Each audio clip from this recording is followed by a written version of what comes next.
Sheriff of Terrell County, Texas, Thaddeus Cleveland joins me. Good evening, sir. Howdy, Greta. Great to be back on with you. Nice to have you back. All right, you're probably going to have a new Homeland Security Secretary. I think Secretary Mayorkas, he's out. He's gone with the last administration. What's the expectation? I mean, what are your thoughts? What's the sort of the feeling among the people in Texas? Hey, I tell you what, I think it's going to be a good thing. Look, we're getting a leader, a secretary within the Department of Homeland Security that brings some experience from running her own state, as a governor. So that's pretty significant.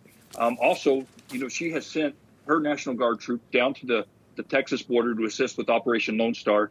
And not only that, she's come to the border and visited. So she's got to bring a level of expertise to her office. And of course, it's more than just the border. But the most important thing to me is the border. And I must say also, Rodney Scott, who is a good friend of mine, a former co-worker, a former chief of the Border Patrol, is going to be our commissioner. And she's going to have her people in place that can help her make those right decisions.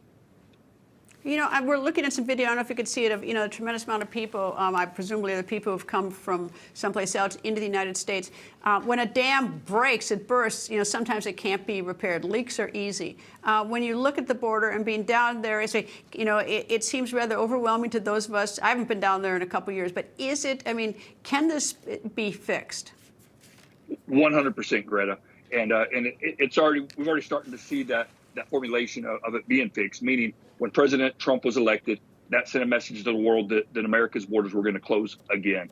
And not only that, he's made a promise to end the CBP-1 Act, to start bringing back policies such as the Migrant Protection Protocol, which keeps asylum seekers in Mexico and doesn't allow them in the United States to roam freely. And then lastly, of course, the mass deportations. And I got to tell you that the people that can have some of the most impact on mass deportations are state and local officers that catch criminal aliens for state and local crimes. And we talk about the sanctuary cities, and I must say again that sheriffs, we don't work for city governments. Sheriffs are elected officials, and if they stand up here in the United States of America, they could be a tremendous help to this administration. Do you have any sense of human trafficking of women, most girls and young kids? I mean, is there any way to sort of quantify it, or what have you seen? We have numbers that we see out in the media, and having spent 26 years as a Border Patrol agent, having encountered women and children, and talked to those that were being exploited is something is heartbreaking. It's heart-wrenching. We're fortunate in my county, we don't have that type of activity, and we don't have the levels of activity I do in other places, but we are the busiest county and the busiest Border Patrol station between Del Rio to El Paso, which is 600 miles south of the border. But that's something that can be solved as well. And bringing back DNA testing, something that the Biden administration did away with. And then just starting to share information amongst agencies. There just hasn't been a lot of cooperation, as you know, from this administration, and it has really hampered and put people at risk that are crossing our borders. It's obviously national security is an issue. Fentanyl coming across the border is an issue. But I don't think people really realize that, that children and girls are actually being sold. And you use a nice word, exploited, but it's actually much deeper than that, what happens to these girls and children. And you're right on point with that. And I must state fentanyl.